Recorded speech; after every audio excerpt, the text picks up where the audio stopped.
Delirium. The most profitable or well, consistently profitable strategy or league mechanic in the game. Hey, I'm Cyclon, and today we are going to go for high investment dunes with Abyss and Breach to look if this is the best way to run Delirium Orbs in 3.20 Sanctum. Alright, so before we get into this, as per usual, in the description is a link to my spreadsheet, or on the pinned comment you can also find a link to the spreadsheet. And on the spreadsheet there is a high investment dunes tab where you can find the passive tree, the sextants, the scarabs, and a detailed overview of my cost, my results, my profit, and as well as an expected profit based on the average drops I've gotten, and a even more detailed overview of my maps, how long it took, how many rewards, how many rusted, polished, gilded scarabs, as well as how many chaos, divines, and breach stones, or well, I guess cellular breach splinters. So take a look there to convince yourself if this strategy is for you, or if my results are inflated or lucky, or maybe even the opposite, not even lucky and just the average or below average, and make your own opinion about the strategy. Alright, let's take a look at this. We are going to run Abyss. Abyss has been proven to be the best synergetic league mechanic for Delirium. It gives you a lot of enemies, a lot of Delirium buff filling, and especially with the Sextant Delirium buff filled faster, Abyss is absurdly good. And then we're going to pair it up with Breach. Now previously, Legion has been really good, but here's the thing, with Breach, we can get way more than with Legion, especially the new Breach is absurd. We are not only going to get a ton of enemies, we're going to get a ton of breach stones, which are definitely going to sell. We are getting blessings, especially Jayula ones. We're going to get skin of the loyal, skin of the lords, and it's going to fill our delirium bar even more. The new breach nodes are absurd, but we're going to get to that in a moment. Of course, we are going to pair it up with Delirium Orbs. As we're running Dunes, we want to run Delirium Orbs, and we want to use Skittering Orbs because we want all the Scarabs. We want to sustain our own Scarabs, we want to get the big profit with the Scarabs, and I can already tell you, it has been absurdly. The result is really just amazing. And the way we're going to run these maps is the following. We want to always be doing something. We want to run this map as efficient as possible because they do take some time, and that's why we want to run them fairly efficient. So the way we're going to run these is either you're going to run all the breaches, and then you're going to run, the breaches that you currently see, and then you're going to run an Abyss, and while you run the Abyss, you're going to take your time and loot a bit. Loot the scarabs that drop, loot the random drops that are appearing, and loot the Chayula splinters. And just take the time to loot. Or you want to run an Abyss, and whenever you run past a breach stone, you activate it, and then try to keep the Abyss active while also running the breach. Now, the first version, where you first run the breaches and then take the Abyss to loot the map, is going to take you a bit more time to run, but it's going to take less time to loot the map. This is perfect if your build isn't that strong and is able to run it, but not perfectly able to run this strategy. But if you take the second one, you need a strong build. You need to be able to have a very amazing clear, for example, Tornado Shot with Awaken Fork, or Tornado Shot with GMP and Awaken Chain, and just off-screen enemies, and have a ton of burst damage with the ballistas, and then you can just run all the breaches at the same time, while you run the breaches you can also run an Abyss, and that's good as well. But again, it's not needed. You can just take more time to run the map and then take a bit less time to loot, because with the second one, as you're killing that everything, you don't have as much time to loot, so you need to take a bit more time to loot afterwards. But with that, we get to the setup. Now, here surprisingly, we aren't filling our map device with 4 different scarabs, which was also a go-to with previous leaks. I think we have a new way to run this. And this is just to target focus on 2 mechanics, because those mechanics have a lot of points we can get on the tree to juice them up, more than enough that we don't need a certain mechanic. We can get between 2 and 4 abysses in a map, having 2 abysses, having 1 random abyss, having three, sorry, we have 3 to 4 abysses, my bad. We get 3 abysses guaranteed, 1 with the Sextant and 2 from the Scarab. And then we have a random abyss that can spawn, and somehow, some maps, I've seen 5 abysses. I don't know if this is that a separate spawning happens from the league mechanic blocking and from the base chance to get an abyss, or if I don't know how, honestly. But some maps I've seen 5 abysses, and I mean, I'm not complaining. I take a free abyss anytime. It just that happened. So we're going to take Abyss Scarab, Abyss Sextant, and then we're going to take the Breach Scarab, Elevated Breach Sextant, and Chayula Breaches. With this, we're going to get 7 to 11 based on my results on the previous farming strategy. 7 to 11 breaches, and the breaches are going to be filled with enemies. And then on our last Sextant slot, we are going to take Delirium Bars filled faster, as we want to get as many rewards as possible. And yeah, that's basically it. For our tree, we are going to take Map Sustain as per usual. We're going to take Singular Focus as per usual. We're going to block League Mechanics, anything but as per usual the Smuggler Stash. And we're going to keep our Abyss and Breach open so that we can get those spawned. We are going to travel first right to the Breach nodes, getting additional chance to spawn a Breach, and getting more enemies in the Breach, more magic, and guaranteed rares. We are then going to travel up, as of course we take here the stuff I already mentioned. Going to take our first Abyss node, which spawns more monsters for our Abyss. We are going to take Flash Breach, and we're going to take the node that I keep forgetting the name of. So it has the potential to spawn Breach bosses when we open the class Pant, and spawns more class Breach boss class Pants on our map. We're going to keep Eater of World Influence. I'm still hunting those Divine Shrines. I still haven't seen it, but I'm going to go for it. Next year, I'm going to definitely get one, right?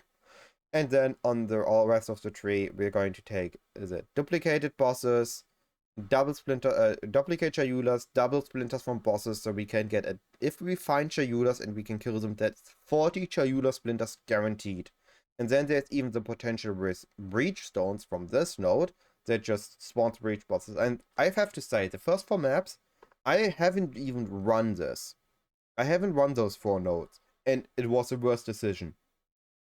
I barely seen any Chayulas, and the moment I specced into this, suddenly all the Chayulas. I've seen 4 to 6 Chayulas on average per map. It is just ridiculous how much improvement this 4 nodes do. And then, of course, all the additional breach zones from the Chayulas from the notable here. We're going to take these 3 notables for Abyss, as that is actually the pack size, or well, increased amount of numbers for Abyss, which used to be pack size over here.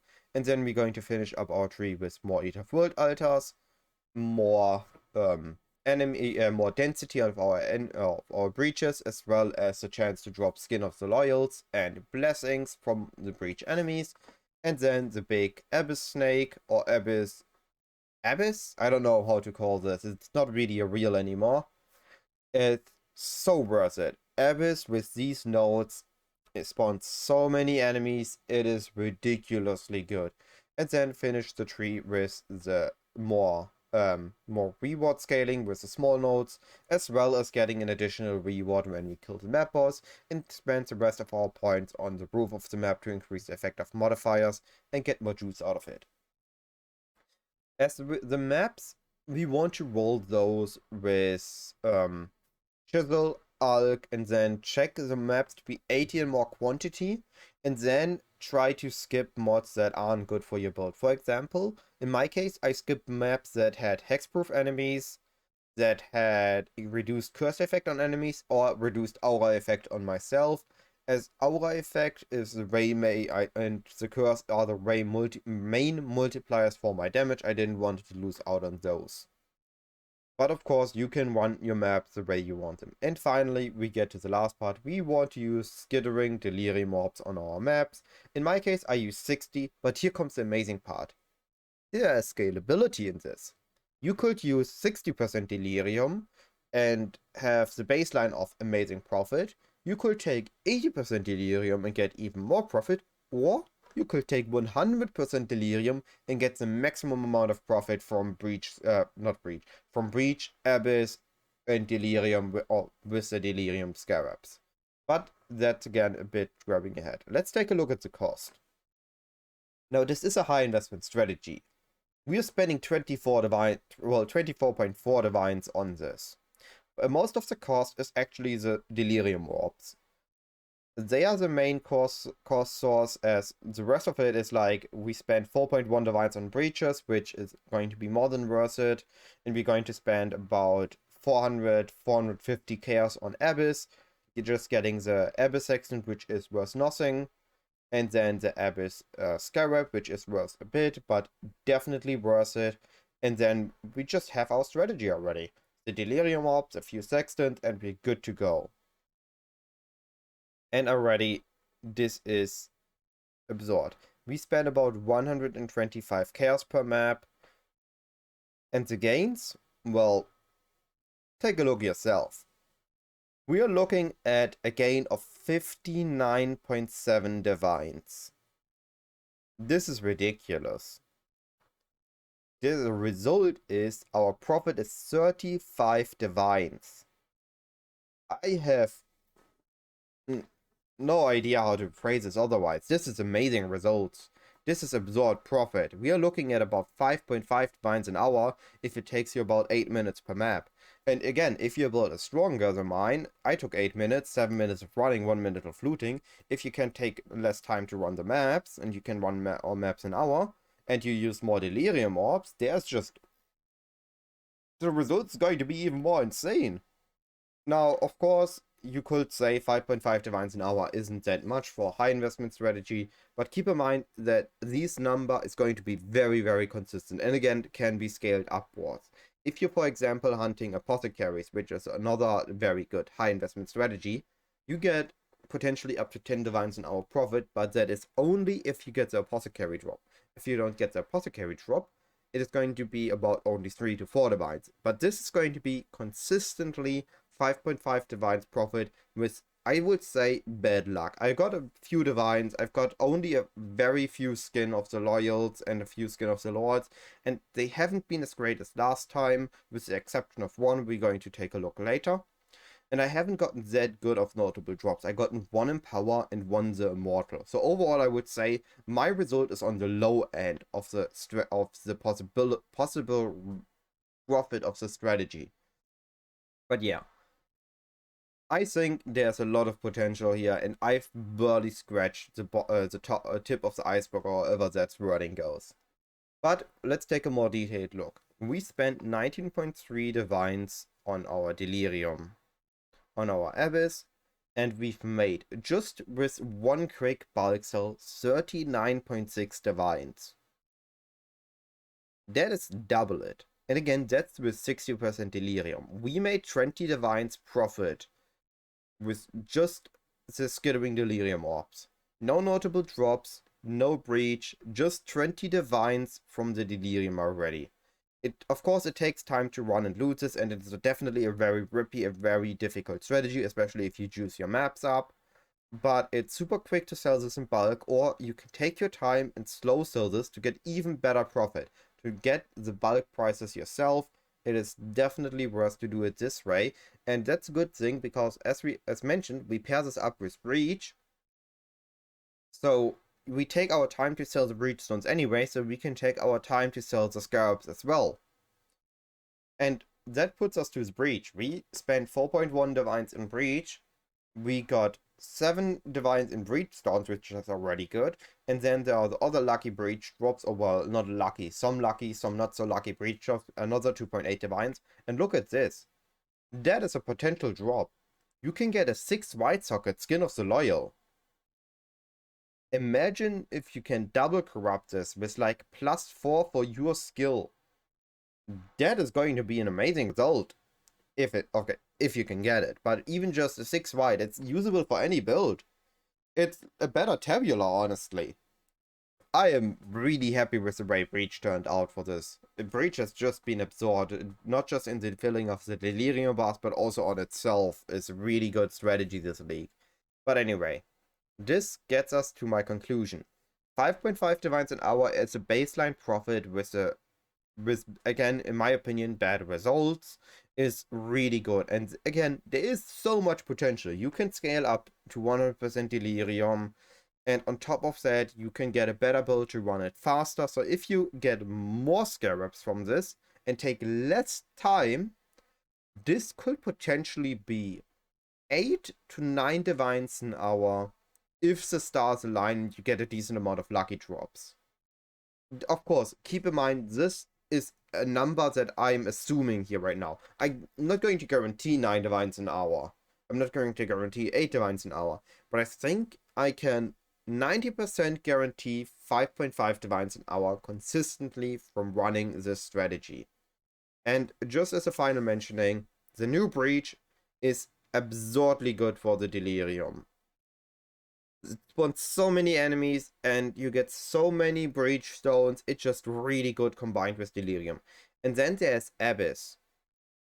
Abyss is also busted, literally busted with Delirium. You get, the further the Abyss travels, the more enemies you get from it. It fills up so much on the Delirium bar. The only sad thing is that Abyss doesn't have any big valuable drops based on itself. That there aren't like Legion incubators, 5-ray sets, or breach stones like Abyss. If like Breach. If there would have been anything like that, Abyss would be the go-to strategy for any point of the league. It's just that ridiculous. But anyway, that's all. For those who are still watching, and for those who are still watching it today at New Year's Eve, or however it's called in English, Happy New Year, and hopefully a good transition into it. And for those who are watching it in the new year or the later year, hopefully you had a good transition and hopefully you're going to have a lot of fun for the rest of the league. Goodbye.